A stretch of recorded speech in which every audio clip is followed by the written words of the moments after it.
আসসালামু আলাইকুম গাইস, সবাই কেমন আছেন? করলা এরকম ভাজলে আমার কাছে একটু ভিন্ন রকম মজা লাগে, ভিন্ন টেস্ট।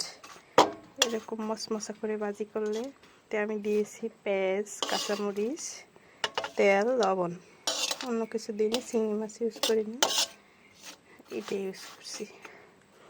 দেখেন গাইস, দেখতে কিন্তু মাশাআল্লাহ অনেক সুন্দর হয়েছে, খেতেও মাশাআল্লাহ অনেক সুন্দর হবে অবশ্যই। একেবারে মশমশা হয়েছে গাইস, পেঁয়াজটা একেবারে মশমশা হয়ে গেছে।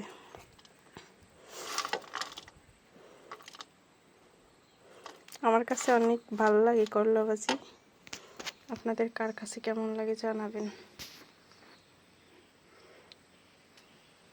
আল্লাহ হাফেজ।